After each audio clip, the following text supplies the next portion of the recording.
at the Catholic University of Eastern Africa here in Nairobi. My name is Eric Latif of Spice FM and KTN News. And I'm Yvonne Okwara of Citizen Television. Welcome to the second of two presidential debates between the four presidential candidates cleared to run for president in the forthcoming election. This is the last of 6 national televised debates organized through a joint media presidential debates initiative, bringing together literally the entire Kenyan media fraternity. The candidates participating in the debate tonight have agreed to the rules and guidelines requiring them to conduct themselves with utmost decorum, address each other with respect, and extend honor to viewers watching this debate live across all of Kenya's broadcast media platforms. The candidates in the debate have also agreed to observe the highest standards of ethics in their conduct on the debate platform. The candidates are not permitted to carry or refer to their mobile phones or to wear any listening devices, including earphones. Medically recommended hearing aids are exempt from this rule. But luckily, we have confirmed that none of the candidates is on a hearing aid. Ethics and guidelines also remind the candidates that they shall not carry to the debate platform any written material, whether books or journals, manifestos, or any articles, including even handwritten notes. Each candidate will have 2 minutes to make an opening statement, 2 minutes to answer a question, and 60 seconds for a rebuttal. The topics have been carefully selected after a thorough assessment of the state of our nation and the sentiments of the Kenyan voters in various parts of the country. In line with the debate rules and best practice, the questions we shall be asking tonight have not been shared with any of the campaign teams, neither were they discussed or formulated in conjunction with anyone. The questions we shall be asking tonight are entirely our own. An invited audience seated here in the auditorium has also agreed to the debate rules.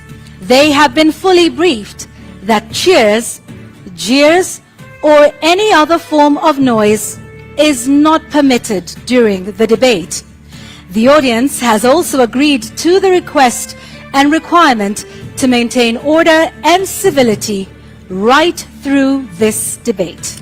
This debate was to feature 2 leading presidential candidates, Raila Odinga of the AZIMIO UMOJA One Kenya Party and William RUTO of the United Democratic Alliance UDA. We have, however, received written notification from the Raila Odinga campaign that he shall not be taking part in this debate. Indeed, but in keeping with the traditions of the Joint Media Presidential Debates Initiative since 2013, the debate is on. And we now make one exception to permit the audience here in the auditorium to help us welcome Dr. William RUTO, the UDA presidential candidate, to the stage.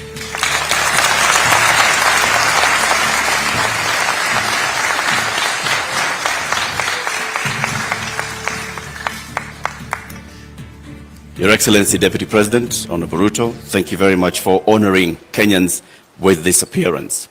We shall conduct a series of question and answer, and whose topics have already been shared with you. We'll give you 2 minutes to begin.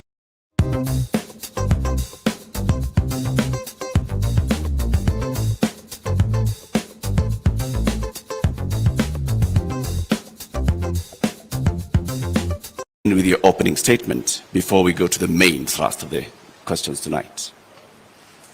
Thank you very much. William RUTO, a husband,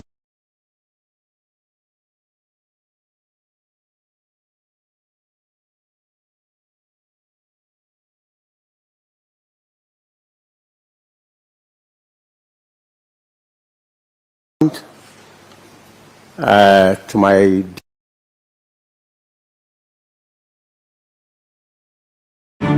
dear wife Rachel, who is in this audience, a father, to my children who are also joining me this evening in this debate, the sitting Deputy President of Kenya, a presidential candidate in this election, and I have come here to participate in this debate because I have presented myself as a presidential candidate, knowing very well where our country is. We are a country that is faced with mounting challenges.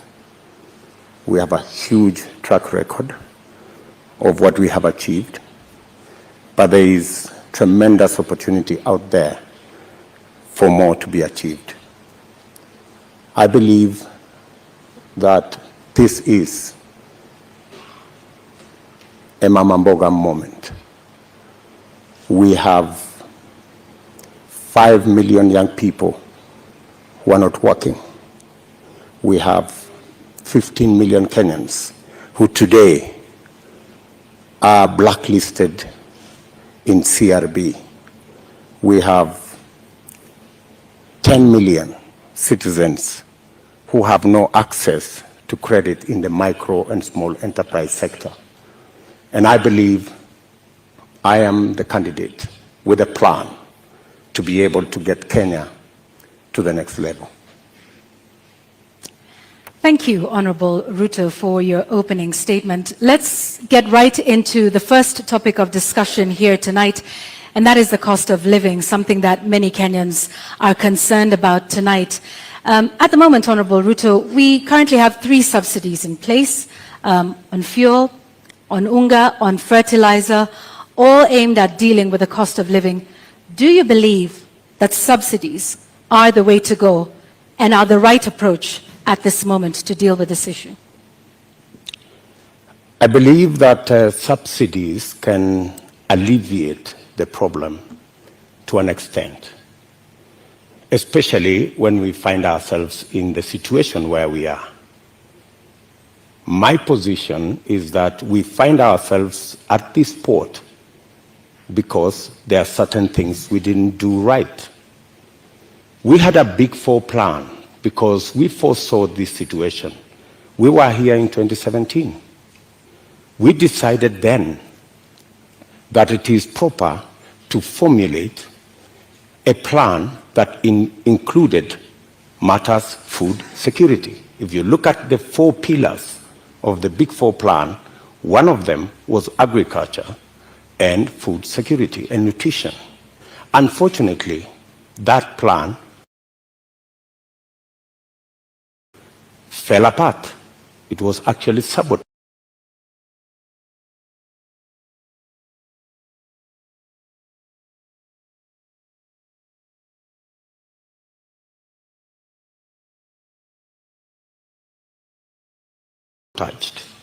So we find ourselves in this space because, one,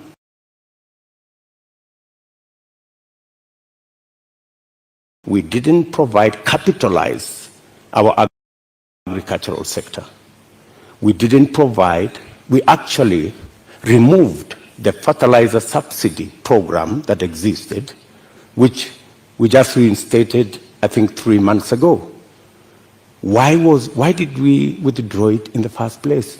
Because to deal with the cost of living, you just have to increase agricultural productivity. And to increase agricultural productivity, you need to do 3 things. Number 1, make sure farmers have access to inputs, fertilizer, seeds, pesticides. Make sure the farmers have the necessary capital to be able to do the farming. And 3, make sure they have access to markets that are not rigged. Unfortunately, we didn't do that. And that's why we find ourselves in the situation we're in. So that's why in our plan, as Kenya Kwanza, we have set out with clarity what we need to do. We have put in place a 30 billion revolving fund to make sure that farmers have access to inputs. We have added a 12 billion shilling expenditure on agricultural extension, because it's not just enough to have inputs. It's also important for farmers to use the latest information on how to get our farming right and increase the productivity of every farmer. And the statistics show, with access to fertilizer, with access to certified seed, with access to capital, a farmer who produces 5 bags can produce 15. So we can actually double, if not triple, our agricultural output. What that means is that the 2 million farmers who today are net importers of food themselves can actually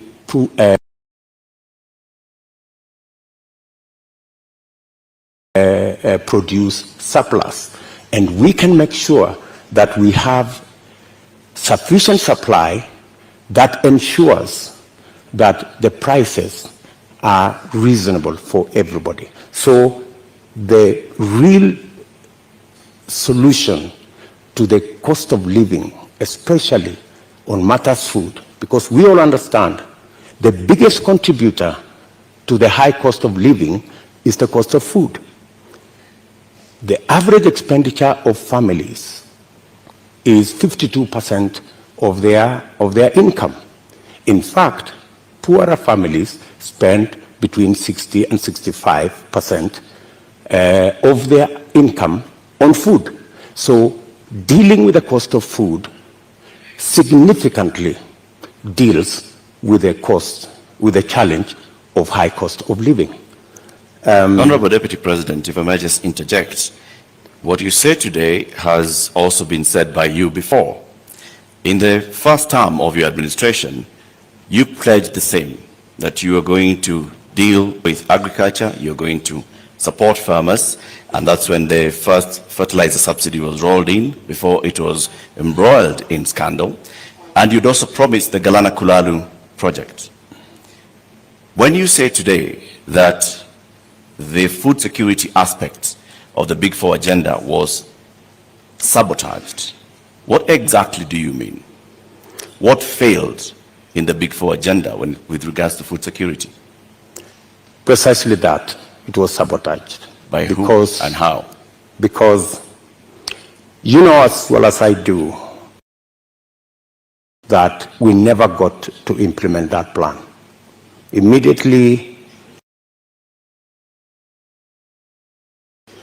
we changed course, and the whole Big Four plan was shelved. And we went on a tangent because of the handshake equation. We went to handshake, to BBI, and the rest is history. We didn't get the time to do what we had promised the people of Kenya to do. In fact, immediately thereafter, I tried.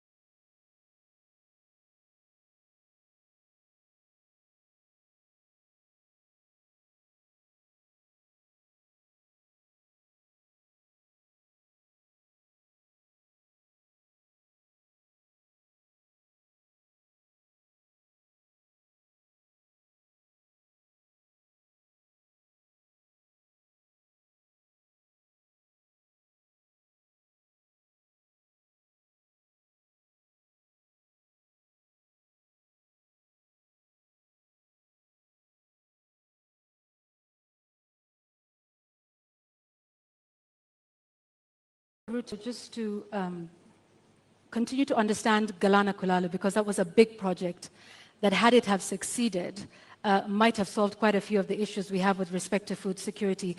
The Auditor General conducted a report and cited weaknesses in the contracting of it. First, that there was single sourcing, and that even the manner in which the contract itself was done, in terms of payments that were tied to the contractor. And so raising a number of issues around the manner in which the contract itself was put together. but then states that this was something that was going to fail anyway. And so what's your response to that with respect to the manner in which contracting is done in this country, particularly with Galana Kulalu, which was a big project under the first term of the Jubilee administration, of which you are a part?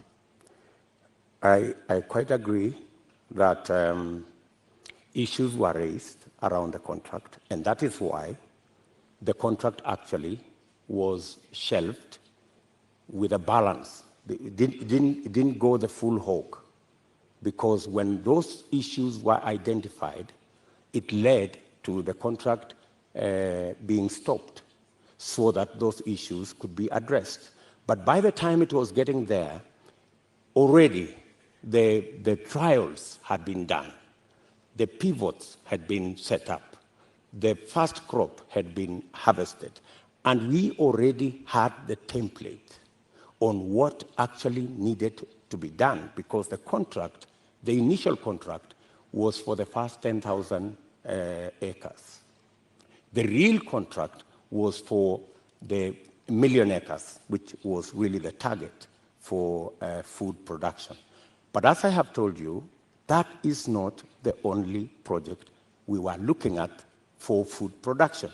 And let me also say that even without the implementation of the Galana Gulalu, supporting the farmers as they are today would still guarantee us a situation where we would not be in the situation we are in. Today, for the first time in Kenya, the price of unga has gone to 230 in some cases. It's never been that bad. I must say, as a former Minister for Agriculture, serving under President Kibaki, I am the minister who assembled the infrastructure that provide subsidy on fertilizer. And we saw an increase of 5 million bags of maize when we rolled that plan. When the fertilizer subsidy was cancelled 2 years ago, that is why we are where we are. We are not here because Galana failed. We are here because we didn't do what we needed to do with our farmers the way they are today. What Galana Kulalu was supposed to give us is actually that extra production that would even make it possible for Kenya to export. There is absolutely no reason why Kenya today is spending 12 billion shillings to import maize from Uganda or from Tanzania. We should be net exporters of maize, for example, but we are not. And the reason why we are not is because our agricultural sector is undercapitalized. We have removed the support that farmers always had. And that is why, for the first time, because of the things we didn't do, because of the removal of the fertilizer subsidy, for the first time, the price of unga has gone to 230. Honorable Deputy President, you say that a lot was done in the first term, and that is why we got to a point where in 2017, we still had a rise in food prices. In 2017, it was specifically because of drought. And for your information, the prices of flour, maize flour, went to 140. It didn't go to 230. That's the whole difference. However, then, even Ruto, in the situation of drought in 2017, what the debate then was, 2 kilogram packet of maize was retailing at 140. Today, it is retailing at 230 because compounded with the drought, we just did not produce as we should have produced because we didn't support the farmers the way we have always supported the farmers. Honorable Ruto, I'd like to speak about another issue that is a contributing factor to the cost of living, and that is the high cost of fuel in the country. What do you propose to do with that? Because there's also, a current subsidy in place for that. What do you think is the solution to the rising cost of fuel, which, as you know, drives the cost of a number of other products? I think the first thing that we need to do is to look at the taxes, because 50% almost of the cost of fuel in Kenya is taxes. I think it's time, as a country, we looked at, I think there are 15 different taxes on fuel. And I think it's time we relooked at how else do we raise revenue. Which taxes would you be proposing to remove from fuel, the cost of fuel? I think majority of the taxes that are in that bracket, I think there are almost 15 different taxes that are there. I do not have the specifics, but those 15, I think we need to interrogate these 15 different taxes. Which ones can we put aside so that, like other countries, we can limit the taxation on fuel? Take, for example, let me VAT. ask, yeah, let me yes, okay, carry Take, for on. example, VAT. Correct. I think we need to rethink taxation, VAT taxation on fuel. That was the latest inclusion of taxes on fuel. And I think it was very controversial. Yeah, Honorable RUTO, VAT on petroleum products was indeed controversial. Let me take you back to 2013 when VAT was imposed on this as a condition by IMF. At the time, then Majority Leader Aden Duale said, and I quote, "The 181 members have been convinced by our party leader and our deputy party leader on the rationale of 8% VAT on petroleum products." He went on to say, 181 is a very big number, and we will convince our members from the NASA side. So you, at this point in the year 2015, I believe, when this was passed, were pushing for 8% to be added on VAT. Today, you are saying you want to abolish VAT on petroleum products. Why should Kenyans believe you today? Why wouldn't they? I mean, we live in a dynamic country, and it's only fools who don't change their mind. If you are in a situation where the price of fuel has gone to 160, I mean, it's time to think. I mean, when this VAT was imposed, then the price of fuel was under 100. Honorable RUTO, when the VAT was imposed, it was at the time a condition by IMF when we were seeking a precautionary facility. Today we find ourselves in the exact same position with a third tranche of an IMF facility, and once again they are calling for the same issue that we are facing with VAT then is the same one we are facing now. And at the point, IMF has in fact said that we do not need to be removing taxes on petroleum products. So with an IMF facility already in place, are you then saying you are going to go back to the IMF and renegotiate the terms of that loan that is already in place regarding IMF VAT on fuel products? What's wrong with negotiating with IMF? I think any reasonable government, looking at the situation where we are, looking at the cost of living, and how many Kenyans are every day sinking below the poverty line, I think it takes a courageous government to sit down with our development partners, and they are fairly reasonable people, and have a discussion. And I think they are, if not 8%, we need to renegotiate on some of the items that are outstanding. And apart from looking at that, there are other instruments that we can deploy. For example, we have the fuel subsidy fund. We need to think about how that fund is being used, how we are deploying it. Are we deploying it correctly? Is it giving us value? And what changes can be made? We need an open and frank conversation with our development partners who support us. And to the best of my knowledge, they are not unreasonable. They are reasonable people, and they can entertain a conversation on negotiating some of the terms that have been offered to us. Honorable Ruto, I think that will take us into our second conversation tonight, and that is on the issue of national debt. And I'd like to pick up just where you left off.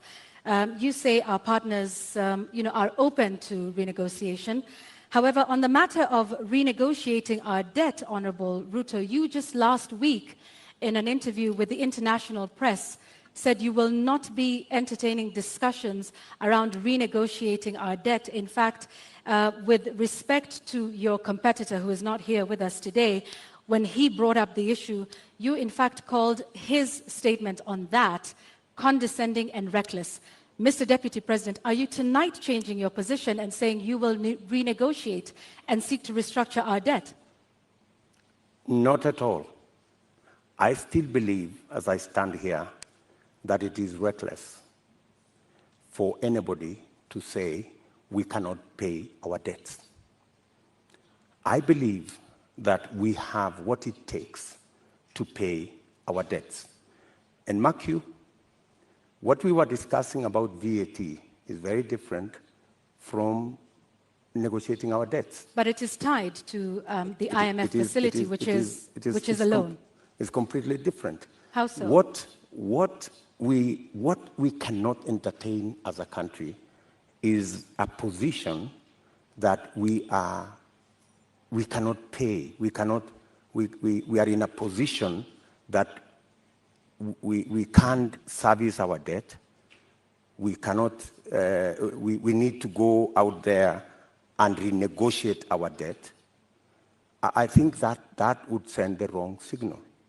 What I would do on matters to do with the debt, we have a plan as Kenya Kwanza on how to manage debt. Number one, we have said we will first slow down, put the brakes on borrowing. Number two, we will put brakes on unbudgeted projects. In fact, that is the biggest source of our problem.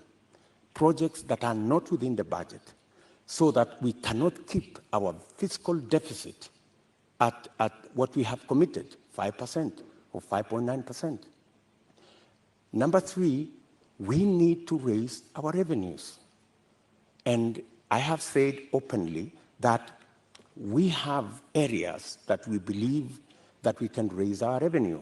For example, we collect 52% of all collectible VAT. Just by automation and computerization, we can actually raise 95% of all collectible VAT. That would give us an extra 450 billion Kenya shillings. And added on to that, if you raise that kind of VAT, you can equally raise from corporate tax an additional 200, maybe 150 billion shillings. So there is room to raise additional funding, additional revenue for us to manage our debt without necessarily going to say we're going to negotiate our debt. So I hear you saying that our national debt as it stands today is manageable. Our debt today is a challenge. We need to deal with it. We are not sitting pretty. We are living, if I may say, we are living beyond our means. And that is why I am saying that we should stop this borrowing spree. Let me give you, in our first term, we borrowed 2.2 trillion. From 2017, our handshake brothers have borrowed 4.2 trillion. That's what's the source of concern. And it's not a source of concern to me. It's a source of concern to Kenyans as well. And it's even a source of concern to our development partners. they are beginning to raise issues about our debt, and more so the trajectory of continued borrowing. So that's why I'm saying our administration will first slow down on borrowing, remove unbudgeted projects, because that's the biggest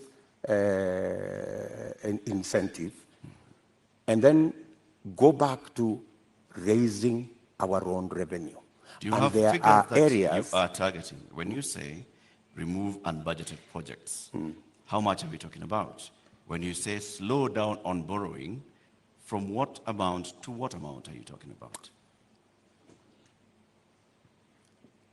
when you look at our fiscal deficit, right, there are too many projects that are not in the that are not budgeted for.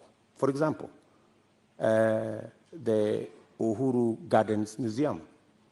You don't see it anywhere in government budgets, but it's been built. So these are the kind of projects. Do you know how much? That For I example, think in the last financial year, we've spent close to 15 billion in that project. in the last financial year, Honorable Deputy President, Yes. do you know how much of unbudgeted projects we spent on Actually, you? unbudgeted projects are in the region of 100 billion. Unbudgeted projects. And that is what is spiraling our borrowing. And I'm saying that our first, and that's why, if you go today to the website of the Ministry of Finance, you will hardly find any paperwork there. You will hardly find any, because there are too many projects that cannot be accounted for, that are being done without a budget line. If you look at the expenditure on contingency fund, which is supposed to spend only up to 5% of the budget, sometimes it goes to 50% of the budget. So that is where we need to apply the brakes. And we are saying clearly, we not only have a plan on slowing down on borrowing, we also have a plan on raising revenue in targeted areas, areas that would give us much more resources to run our budget, number one, and two, to also manage our repayment. And in that particular instance, you may want to know that almost 80% of all our borrowing is actually domestic, which means we are also hurting our own enterprises locally. Access to credit becomes a big challenge. We must think of how we must slow down on borrowing locally and see how we can externalize government borrowing. And it doesn't have to be borrowing.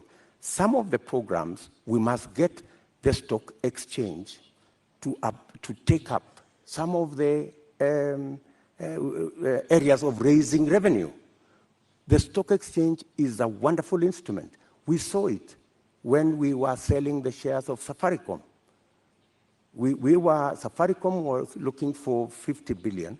They got 250 billion. It tells you there is a lot of money out there.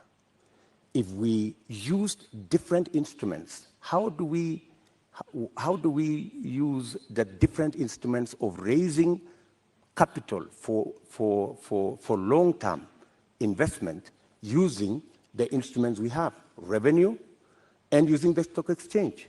So these are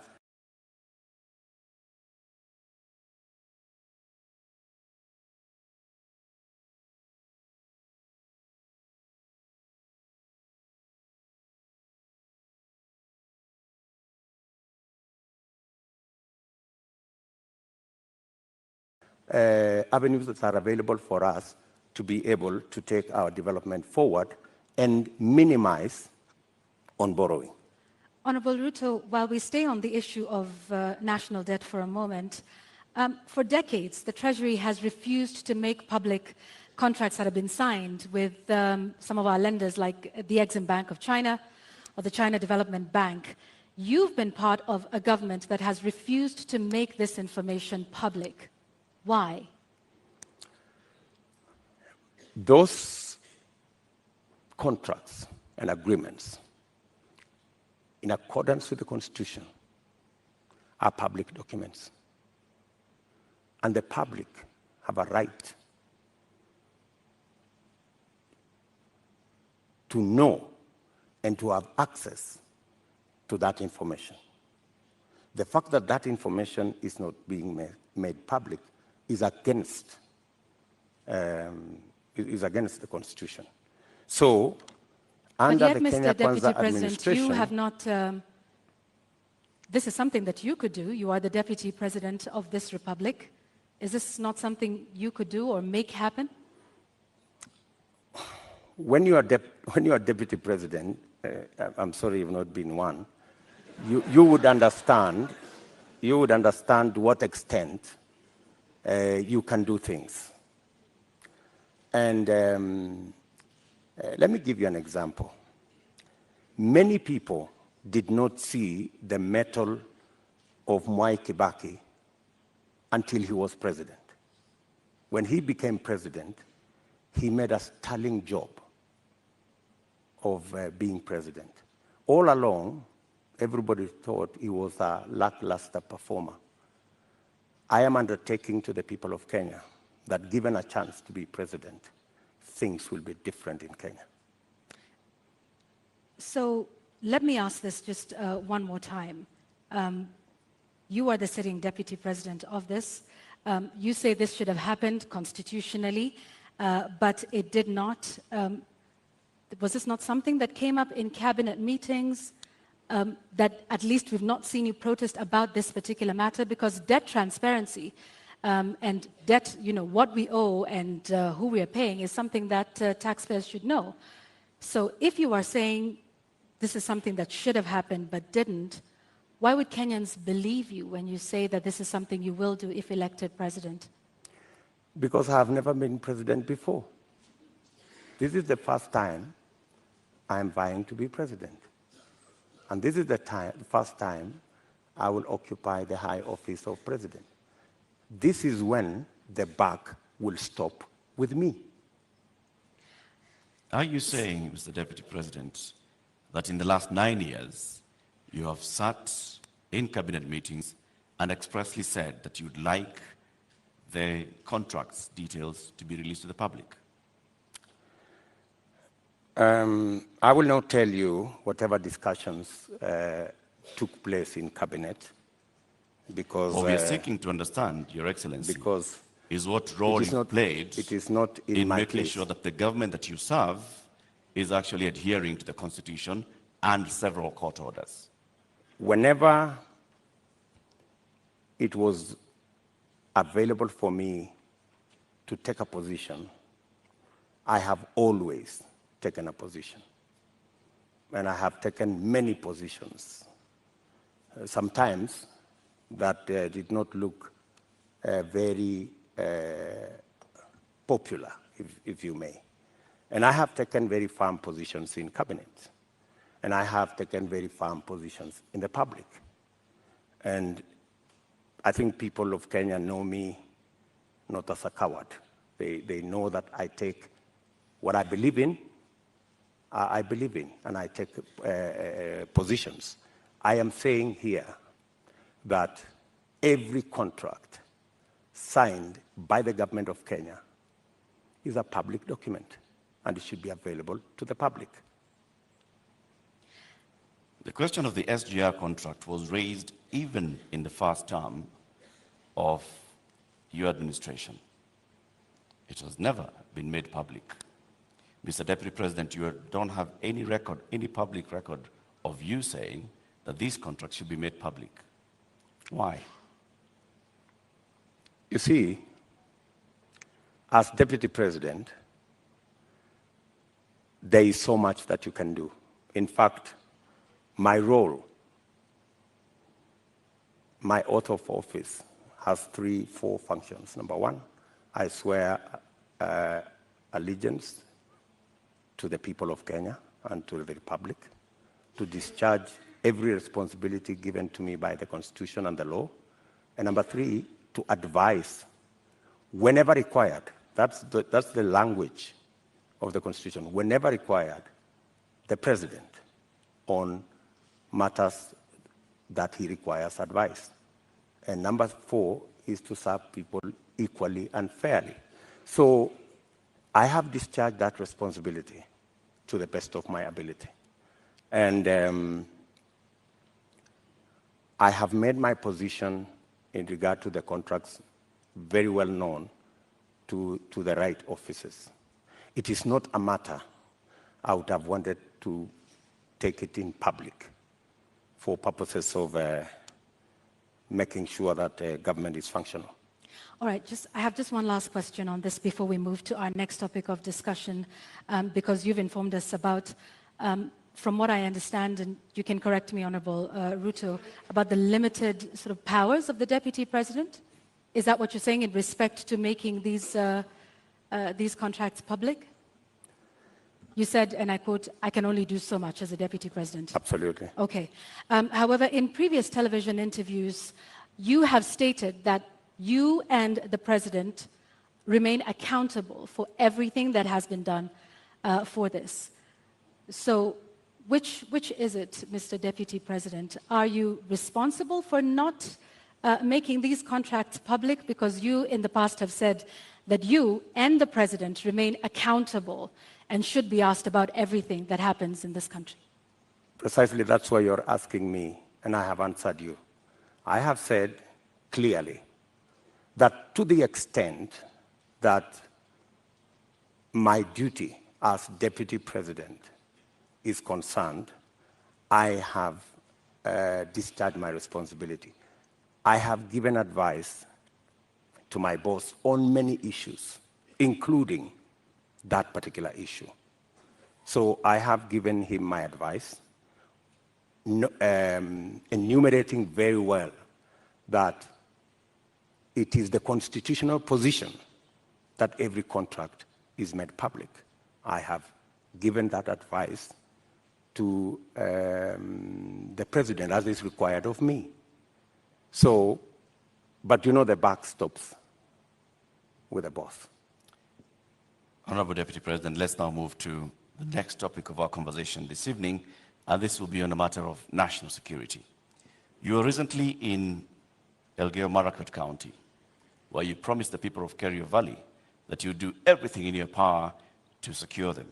You've also been visiting other parts of this country, Marsabit, Baringo, Samburu, Laikipia, West Pokot. More than 300 people have died in the last 7 months alone in this country, killed by armed bandits. Livelihoods are lost. Children have not gone to school. Children have been killed. Kerio Valley residents have even petitioned the UN Secretary General, saying that their government has failed to provide them with security. In your manifesto, you say that security is a cornerstone of protecting people's livelihoods. Why has the government of Kenya, in which you've served as an assistant minister, as a minister, as a deputy president, been unable to secure the people of these counties? I quite agree with the feeling of many Kenyans. In fact, it's yesterday. It's not even last week. It's yesterday. I was in Elgeyo-Marakwet, and one of the leaders there told us we have buried 114 people in that neighborhood. So it is indeed a live and serious matter. You have seen me in when we came into office in 2016. I called all the leaders from Baringo, Elgeyo-Marakwet, Pokot, Samburu, and we had a serious leaders meeting in my office in Karen. And because of that meeting, for about 3 years, we went round, we mobilized all the governors, and we provided National Police Reserve in all those areas. And the situation was under control. But when we came into the handshake arrangement, a false narrative, very unfortunate false narrative, was rolled out that, oh, all these National Police reservists in Elgeyo Marakwet, in Baringo, in West Pokot, were actually a militia that William Ruto would use at some point. And all the National Police Reserve were withdrawn. A very reckless act.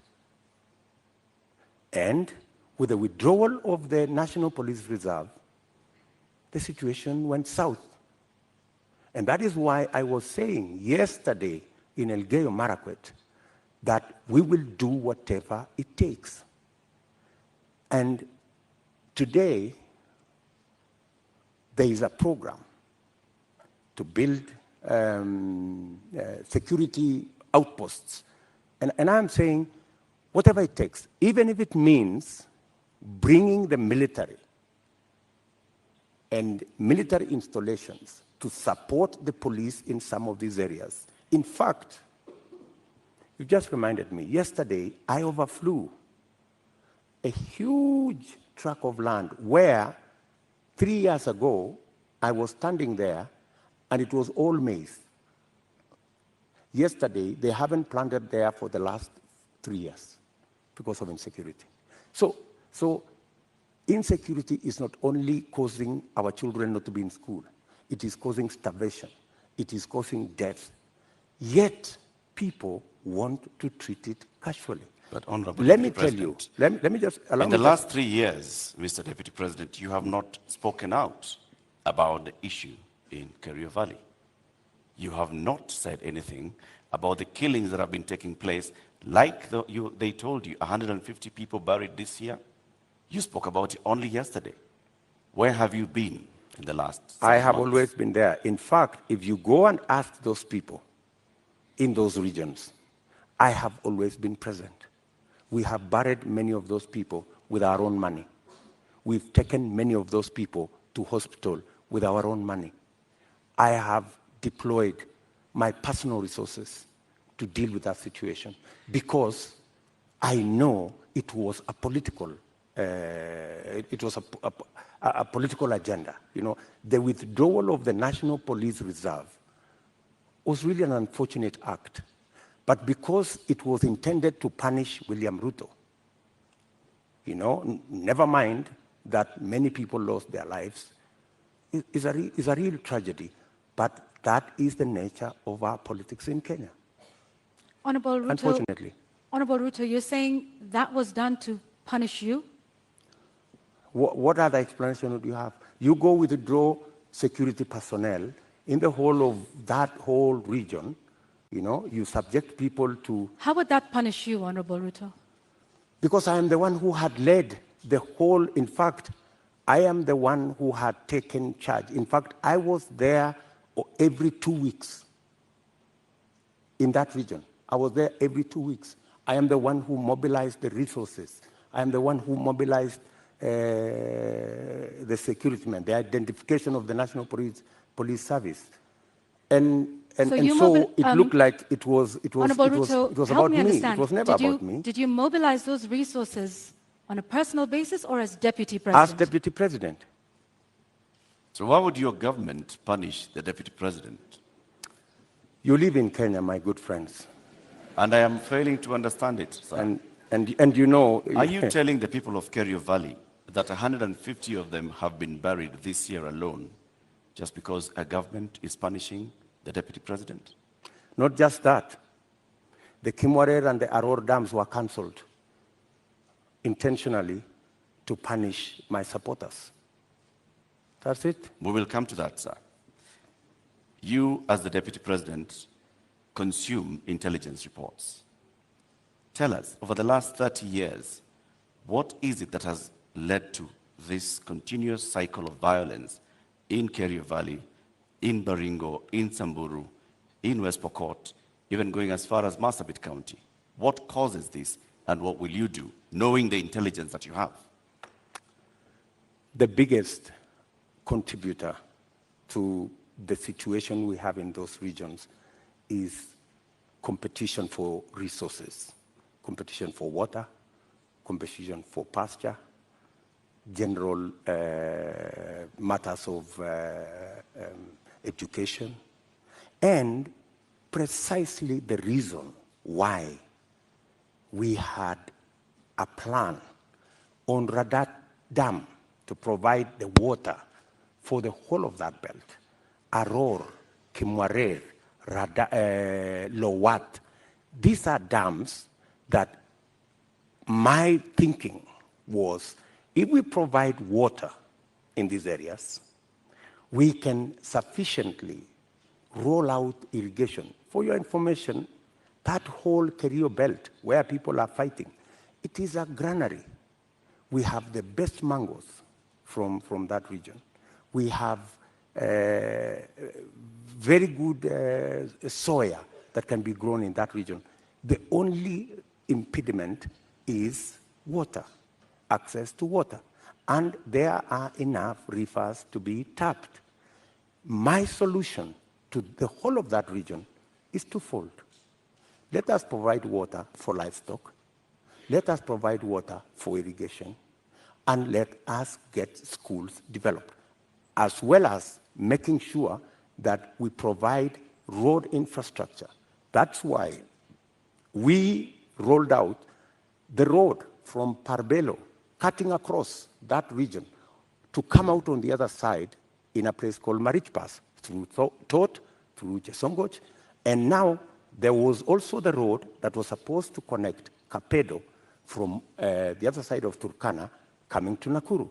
Opening up that area is the solution. Opening up that area in terms of infrastructure and opening up that area in terms of water infrastructure will provide the solution.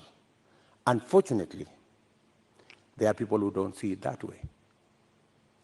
So you say that the Aror Kimorel Dam, you recently said that you are going to complete it should you be elected president. Yes. Why did it fail? I will. Yes, I will. It didn't fail. It was made to fail. I mean, let me tell you. As the deputy president, sorry, sir, to just interject. As a deputy president, and like I started by saying, you've been minister before, you've been an assistant minister, we are talking about violence that has been taking place for decades, not just in the term that you've been deputy president. So this is not about you being punished now, unless you're telling us that for a long time, there are people that have been scheming to punish William Ruto by killing the people of Kerio Valley.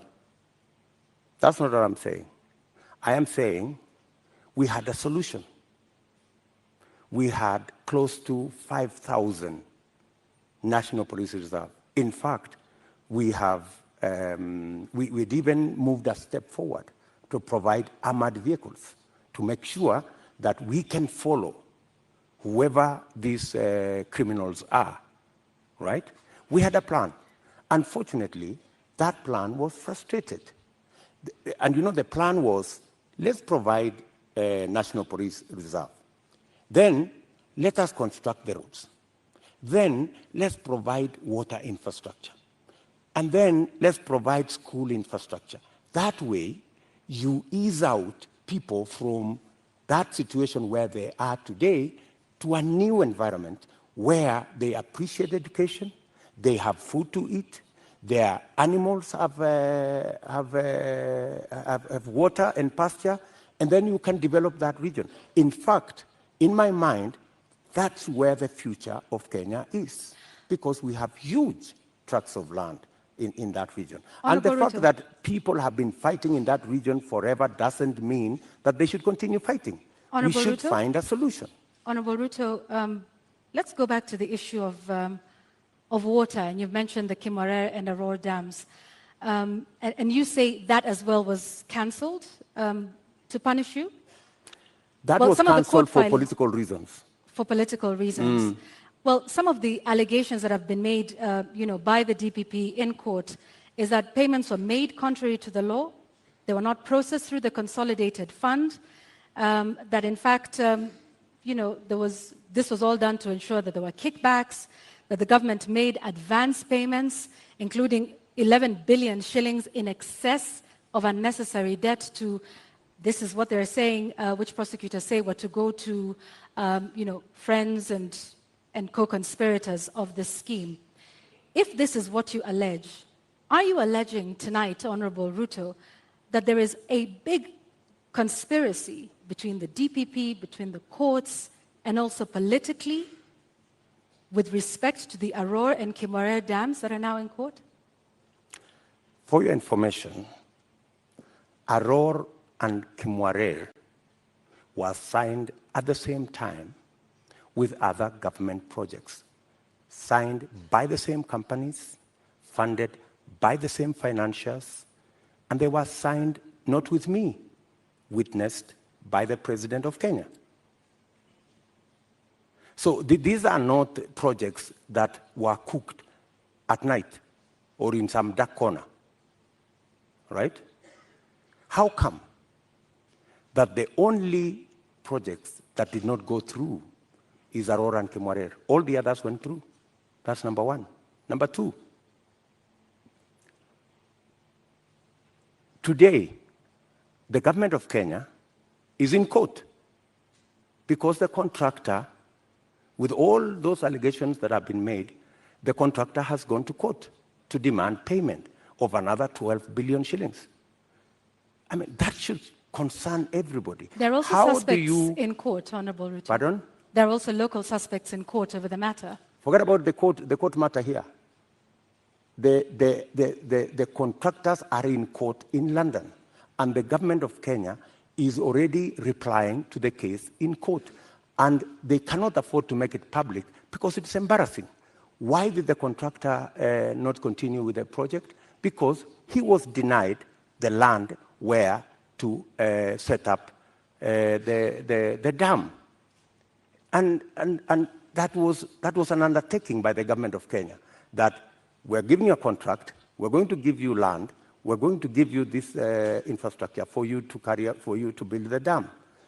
And the reason given then was that, the dam was going to be in a forest. How many dams are in the forest? We have Yamo Dam. We have Yamo Dam in the forest. Honorable we have Ruto. many other dams in the forest. So I think, we have to be honest with ourselves.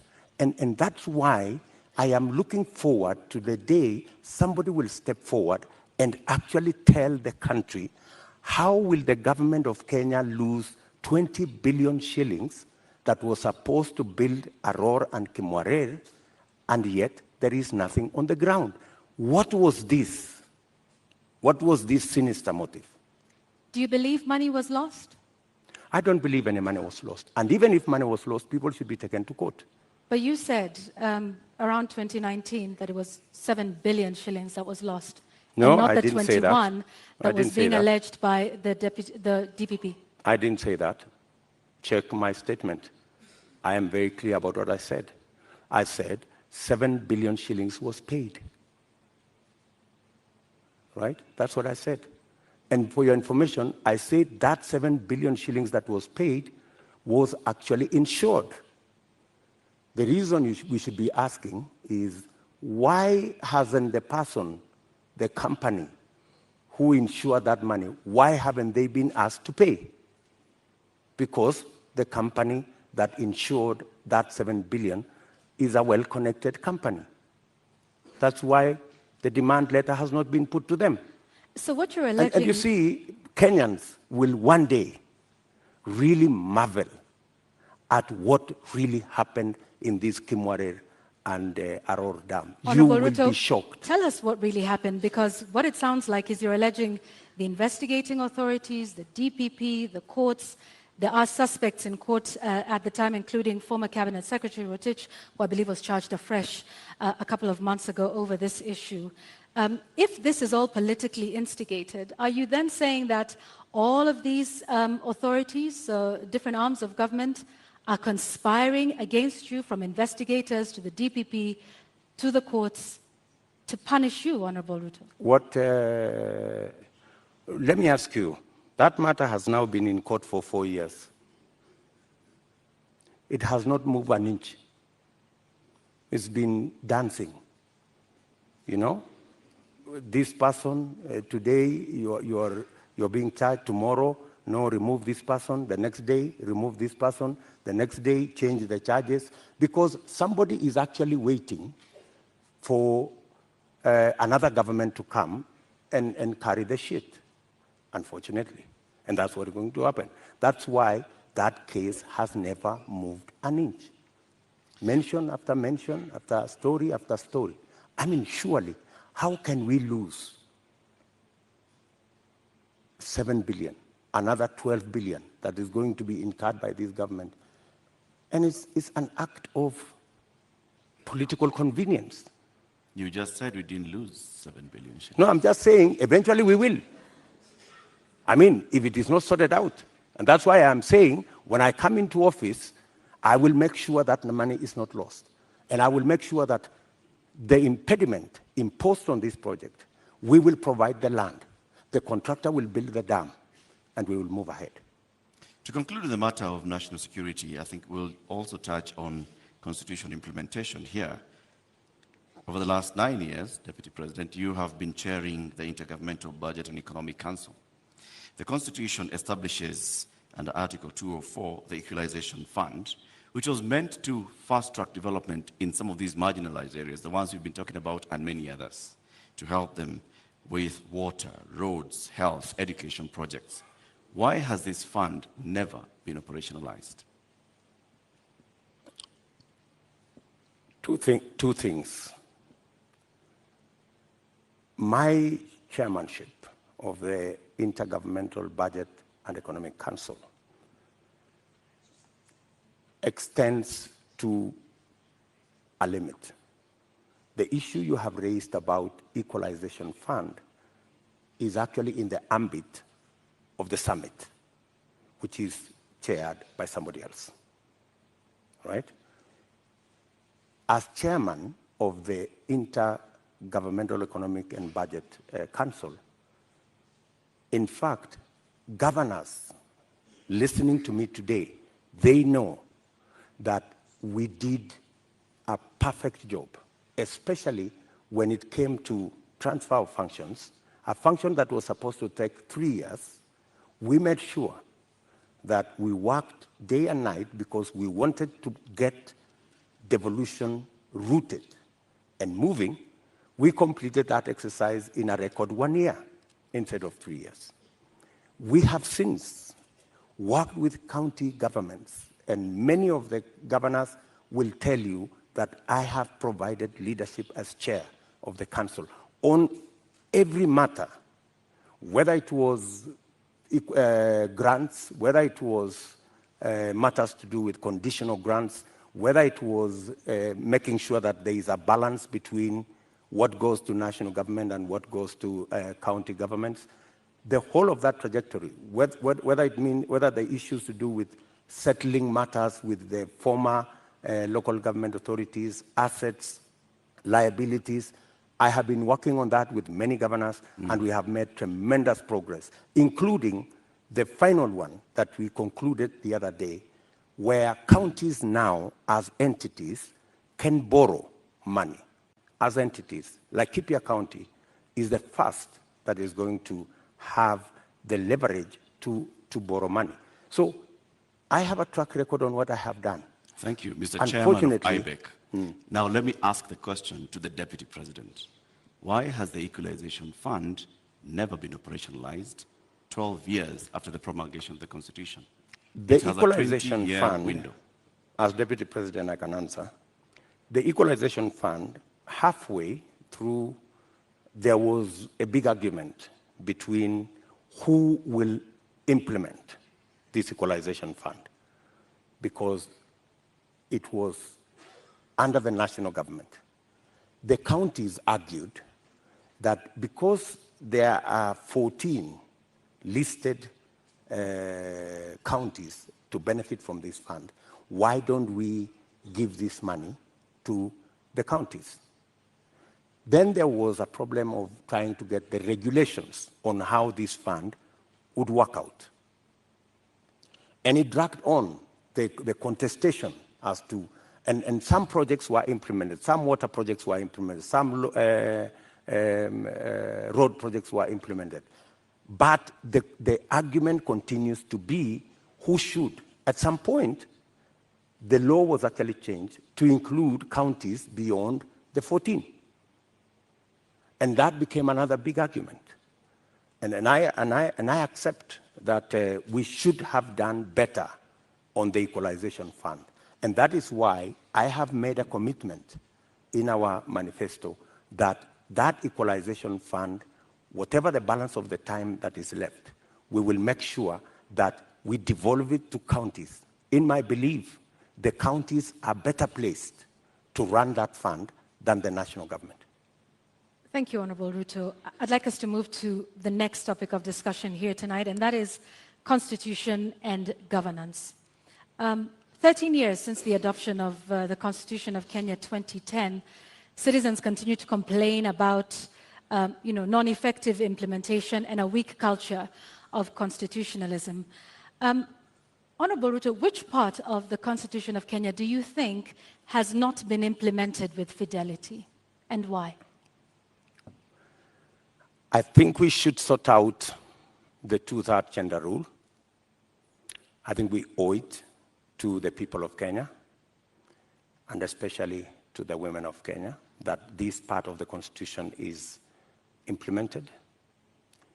I believe that we need to sort out certain matters to do with devolution, like the one I have said, the equalization fund. I think it was wrongly put under national government. It should go to the counties.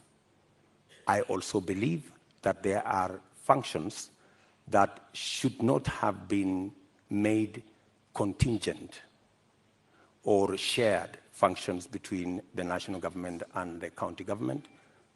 Local authorities, regional authorities, for example. Those are functions that we should either agree to be managed by counties jointly or to be subsumed into county governments. If it is Kerio Valley, how do we split it so that the counties in the Kerio Valley develop, we have a Kerio Valley Development Authority. Should that be managed by the national government? I don't think so. I think it should be managed by the counties in the Kerio Valley. So these are some of the functions that I think we need to clarify. We need to complete the implementation of the Constitution. I have raised, for example, the matter of the Judiciary Fund. I think we have wasted too much time in implementing the Judiciary Fund. After I pushed so hard, this year, 1st of July, the Judiciary Fund was operationalized because I have been talking about it for the last year and a half. So these are some of the sections that I believe that we should be able to conclude the implementation of the Constitution.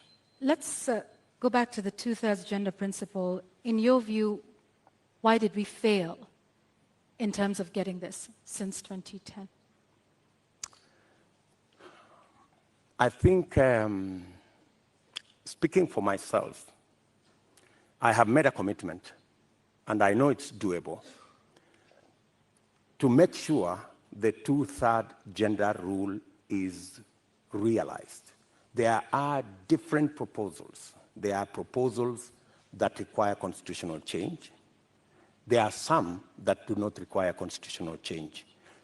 And I have assembled a team of very competent constitutional lawyers to look at how we can have a framework in 90 days of our government, and within 1 year, make sure it is implemented. And it's not necessarily for purposes of the women of Kenya. It is for the benefit of everybody. The fact that we do not have as many women leaders is actually a negative for us. There is something we are losing. The women leadership component that is not in our arithmetic is actually taking away from us. I believe that having women leaders would actually enrich our governance and our leadership as a nation. And that's why, for example, when these matters came up in the BBI discussion, I vehemently opposed the fact that women were being removed from the National Assembly, where the substantive financial issues are being decided, and they were being relegated to the Senate. So I was wondering how a right that had been given to the women of Kenya in the National Assembly could be withdrawn, and they are hoarded into the Senate. So that is my commitment to the women of Kenya. Also, on the judiciary fund that you've mentioned, you said you will operationalize it. But the judiciary is by dint of the Constitution of Kenya independent. So what is this exactly that you will do that operationalizes this fund? You see, independence can be undermined by financial resources. The reason why the judiciary has been raising this issue over and over is because, much as they have their independence, their financial requirements are still subject to other pieces of legislation, which is against the Constitution. The judiciary fund is supposed to draw resources directly from the consolidated fund. Once approved by Parliament, that should be it. And in fact, because of the push that I have had on the judiciary fund for the last 1.5 years, it was actually operationalized in June. So you do have some influence, Honorable Ruto, within this government. If you look at, I have been pushing in the public, because that's what I said. When I said I'm going to set up the judiciary fund, I think somebody decided to say, this fellow is pushing too hard. Let us implement this judiciary fund so that he loses this card. He cannot take it to the people of Kenya. I so don't you mind do that. have some influence. We have achieved it anyway. So you have some influence, Honorable Ruto? Because previously, in this conversation... Of course I have influence. But in this conversation previously, you have said there's limits to what the Deputy President can do. I have influence nationally on pushing agendas. I may not have... Such as disclosure of SGR as Deputy President. I didn't push the judiciary fund as Deputy President. I pushed it as a leader. Why couldn't you do that then for a number of the other issues that we have discussed here tonight that you have said you did not have influence over? I have pushed back, for example, on the issue of the BBI. I pushed back heavily, and I deployed a lot of influence. And actually, by God's grace, we managed to stall it. Our competitors are saying they are going to go back to it immediately after the election. But I think it was a complete waste of resources, and it was actually not made in good faith, because a constitutional change that seeks to undermine the independence of the judiciary is a dangerous constitutional change. A constitutional change that seeks to subsume the executive and the legislature and take us back to where we were in the Nyayo days is actually taking us back, not taking us forward. And that is why I made my position very clear in the public domain. Honorable Ruto, do you believe in the independence of the judiciary? Pardon? Do you believe in the independence of the judiciary? I don't know how to answer you. In fact, if there is one person who has fought for the independence of the judiciary, it is William Ruto. I am the only person with a few of my friends who stood up to the so-called ombudsman that was supposed to be injected into the judiciary, appointed by the executive, to supervise the judiciary, something I totally disagree with. You talk about you being the biggest defender. However, the administration which you have served since 2013 has been cited several times for disobeying court orders. Let me give you one example, or a few. Former Air Force commander waiting for 6 years to be restored to his rank and given 71 million shillings compensation. NYS service official injured in the line of duty, yet to receive 3.6 million shillings by the courts. There is a number of those, including the matter involving the swearing in of judges. This is an administration in which you sit. In fact, former Chief Justice David Maraga has often lamented the executive's disregard of court orders. You are the second in command of the executive and of the Republic of Kenya. What are your thoughts then around the independence of the judiciary, and why have there been so many court orders disobeyed under your watch as Deputy President? Two things. I am an ardent believer in the independence of the judiciary. When the judiciary issued a ruling nullifying our election, I went out of my way to persuade my boss for us to go back and do the election again. Because much as we criticized that judgment, because we believed that we had won that election fair and square, but because of our commitment and belief in the judiciary, we still obeyed the dictates of the judiciary. That's one. You have raised incidences where, of course, judgments have been entered against government and they have not been sorted out.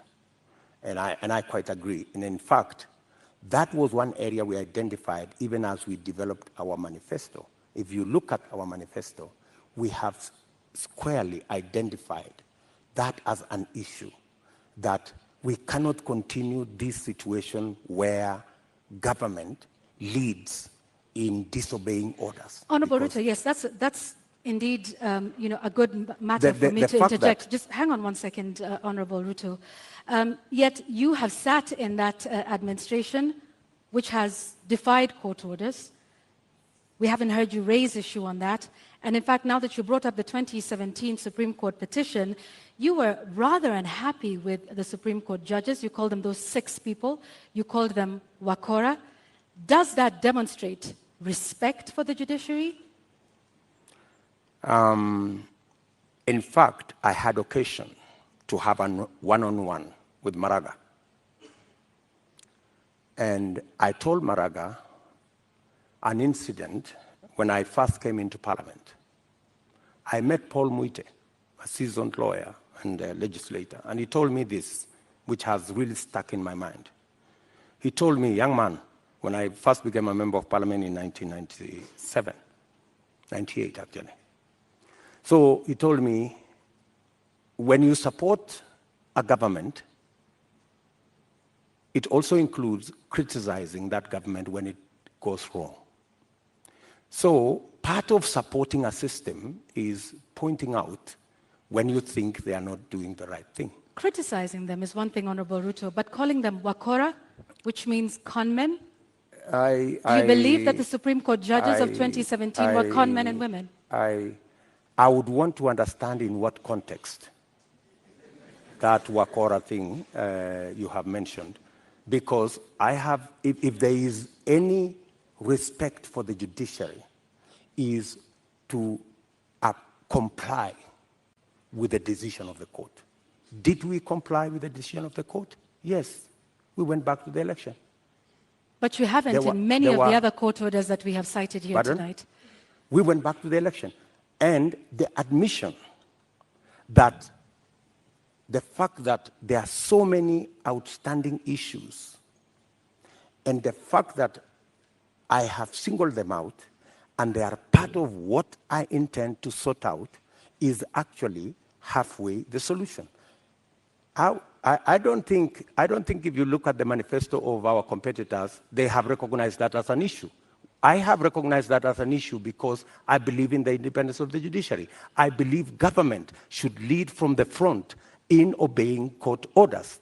And in fact, we have said in our manifesto, if you read it clearly, it says we will look at all judgments that have been entered against government, and we will develop a mechanism to make sure that within 1 year we comply with all judgments entered against government, so that even as we drive the country to obey court orders, we lead as government from the front.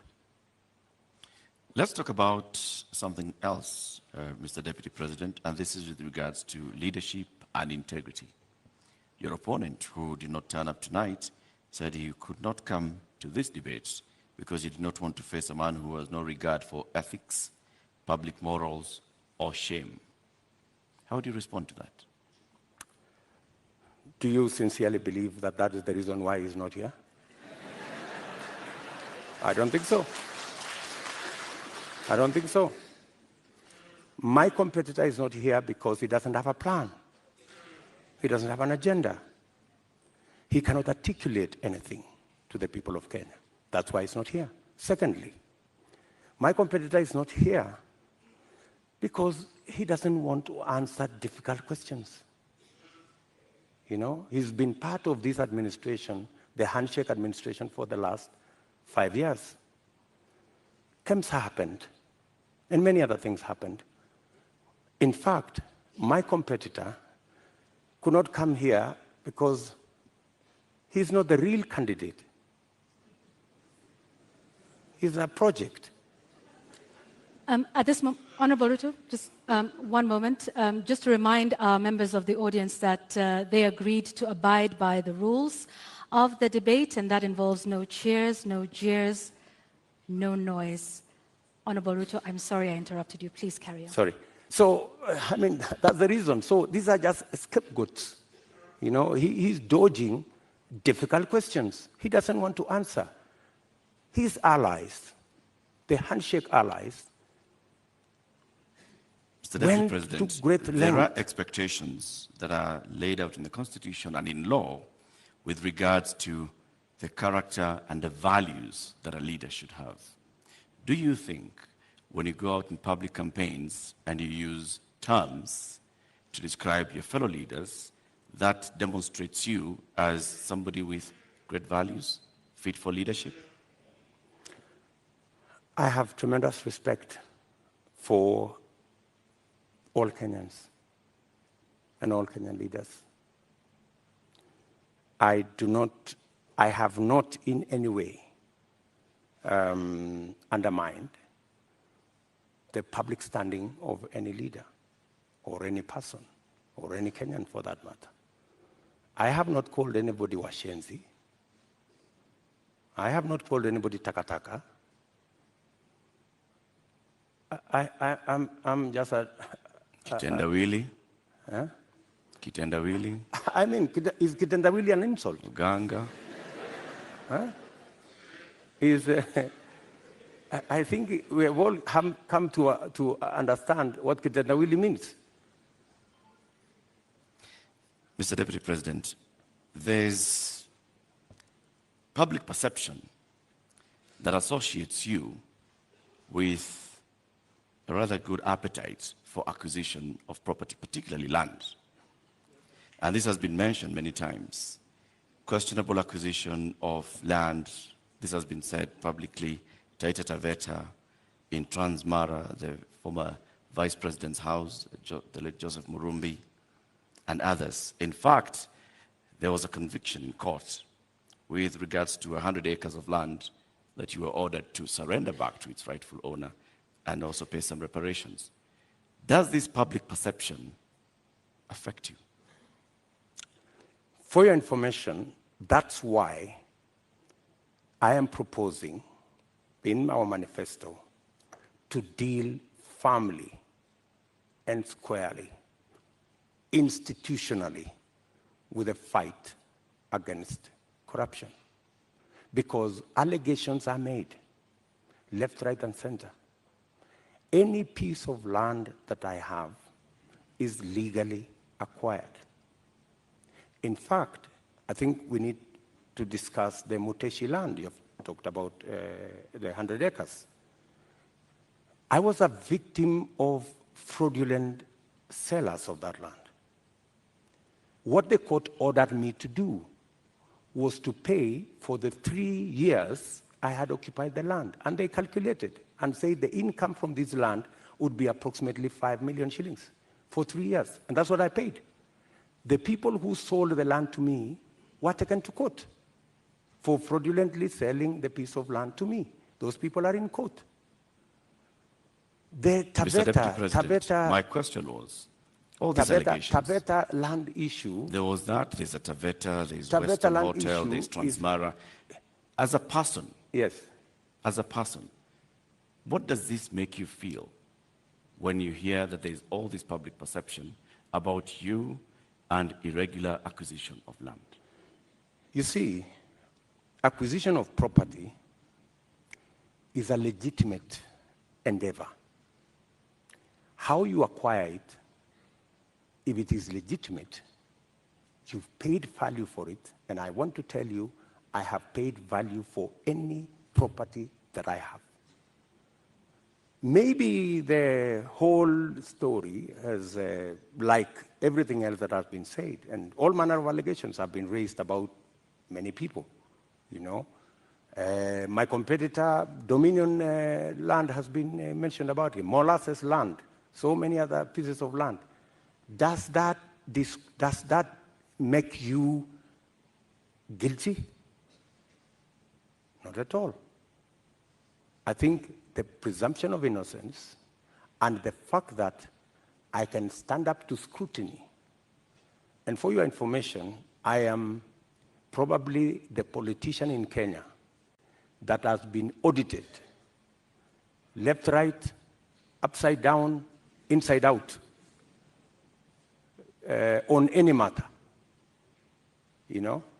And maybe because I have raised my head beyond what many people think I should. If I was a quiet business person, I am sure I wouldn't attract the same kind of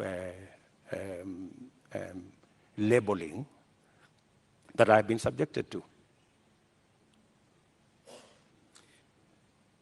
How much is enough? Enough is enough.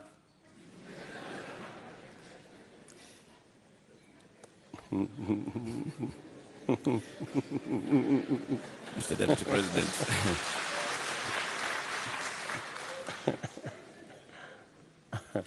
Mr. Deputy President, we'd like to conclude this conversation with the election preparation. We're just 2 weeks away to the August 9th general election. You've previously said that, yes, you are willing and ready to accept the outcome of the election. Are there any circumstances under which you will not accept the outcome of the election? For a minute. Accepting the outcome of the election includes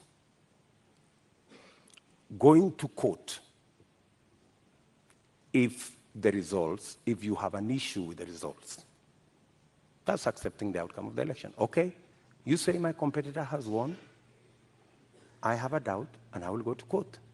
Why I made that deliberate statement is because we have had a situation in Kenya where every other election we foment a crisis around refusing to accept the outcome of election.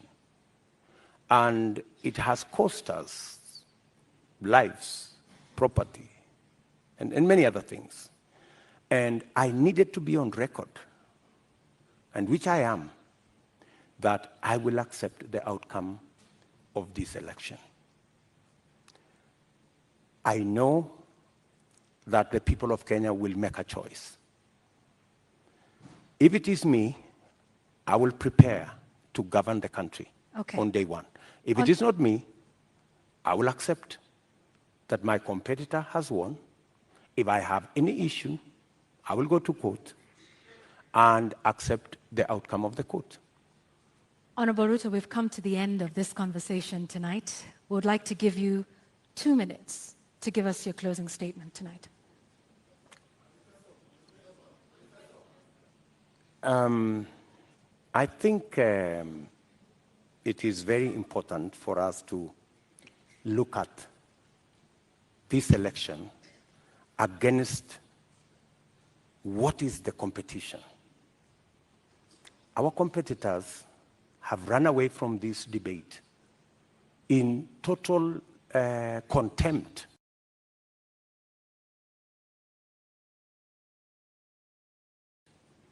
to the people of Kenya, because it's not William Ruto who is going to make this choice. It is the people of Kenya that we are speaking to.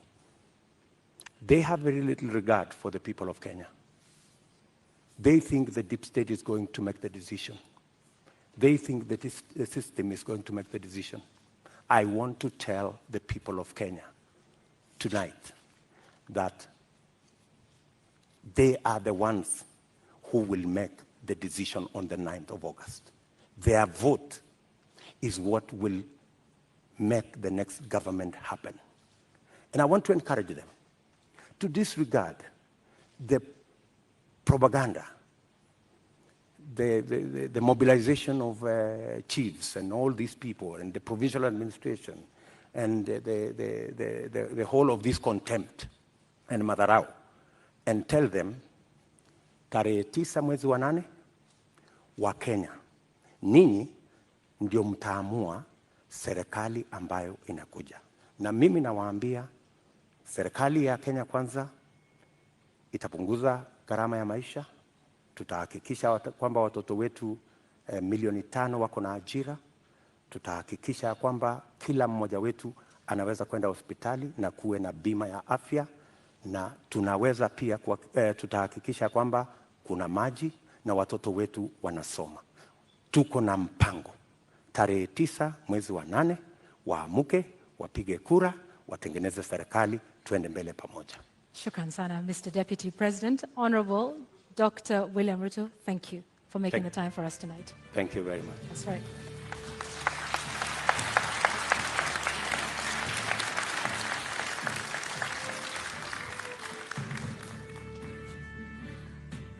Well, ladies and gentlemen, and the viewers here in the audience, following this at home, and of course those here as well, we have to end it here for now. Our appreciation to Dr. William Ruto of the United Democratic Alliance for honoring voters with this duty to a public televised national debate. We thank you again. And indeed, that marks the end of the 2022 Joint Media Presidential Debate Series. The next presidential debate shall come to you without fail, and inshallah, in July 2027, at a date to be announced by the Joint Media Presidential Debate Secretariat. We thank you for watching. My name is Eric Latif of Spice FM and KTN News. And I'm Yvonne Okwara of Citizen Television. Good night.